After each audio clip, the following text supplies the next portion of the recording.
नमः शिवाय कराने वाला होता है, ऐसा पूर्व काल में स्वयं भगवान शिव ने कहा था। इसी अध्याय के दूसरा अध्याय में दूसरे पार्ट में है, जरूर सुने। ऐसा पूर्व काल में भगवान शिव ने कहा था कि जब सूर्य और बृहस्पति कन्या राशि में स्थित हों तो यमुना और सोनभद्र में स्नान करें। वह स्नान धर्मराज तथा गणेश जी के लोक में महान भोग प्रदान कराने वाला होता है। यह महर्षियों की मान्यता है। जब सूर्य और बृहस्पति तुला राशि में स्थित हों उस समय कावेरी नदी में स्नान करें। वह स्नान भगवान विष्णु के वचन की महिमा से संपूर्ण अभिष्ट वस्तुओं को देने वाला माना गया है। जब सूर्य और बृहस्पति वृश्चिक राशि पर आ जाए तब मार्ग शीर्ष अगहन के महीने में नर्मदा में स्नान करने से श्री विष्णु लोक की प्राप्ति हो सकती है। सूर्य और बृहस्पति के धन राशि में स्थित होने पर सुवर्णमुखी नदी में किया हुआ स्नान शिवलोक पर धन कराने वाला होता है।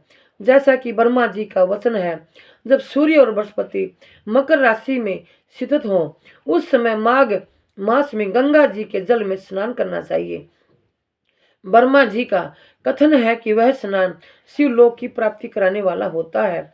शिवलोक के पश्चात ब्रह्मा और विष्णु के स्थानों में सुख भोगने पर अंत में मनुष्य को ज्ञान की प्राप्ति होती है, ध्यान की प्राप्ति होती है।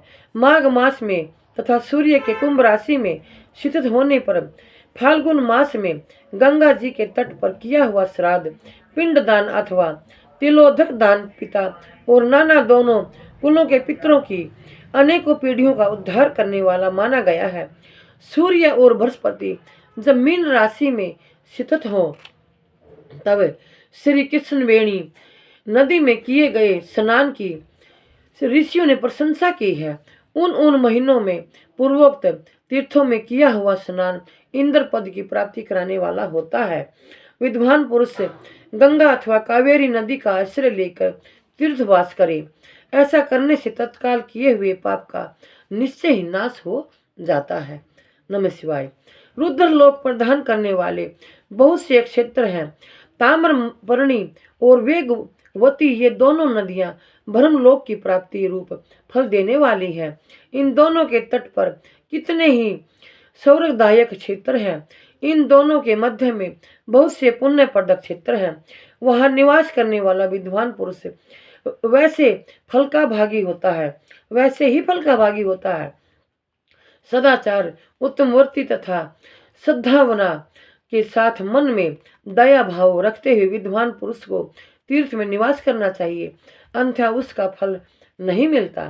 पुण्य क्षेत्र में किया हुआ थोड़ा सा पुण्य भी अनेक प्रकार से वृद्धि को प्राप्त होता है तथा वहां किया हुआ छोटा सा पाप भी महान हो जाता है। यदि पुण्य क्षेत्र में रहकर ही जीवन बिताने का निश्चय हो तो उस पुण्य संकल्प से उसका पहले का सारा पाप तत्काल नष्ट हो जाएगा, क्योंकि पुण्य को ऐश्वर्यदायी कहा गया है। ब्राह्मणों, तीर्थवास जनित पुण्य कायिक, वाचिक और मानसिक सारे पापों का नाश कर देता है। तीर्थ में किया हुआ मानसिक पाप वज्रलेप हो जाता है, वह कई कल्पों तक पीछा नहीं छोड़ता। वैसा पाप केवल ध्यान से ही नष्ट हो सकता है, ध्यान से ही नष्ट होता है, अन्यथा नहीं। वाचिक पाप जब से तथा कायिक पाप शरीर को सुखाने जैसे कठोर तब से नष्ट होता है। अतः सुख चाहने वाले पुरुष को देवताओं की पूजा करते और ब्राह्मणों को दान देते हुए पाप से बचकर ही तीर्थ में निवास करना चाहिए। नमः शिवाय भगवान, नमः शिवाय। भगवान शिव भक्तों को मुझ देवी कमलेश की तरफ से कोटि कोटि प्रणाम। भगवान शिव हम सभी अपने बच्चों पर, अपने भक्तों पर अपनी कृपया दृष्टि बनाए रखे। मैं यही दुआ और कामना करती हूँ। नमः शिवाय।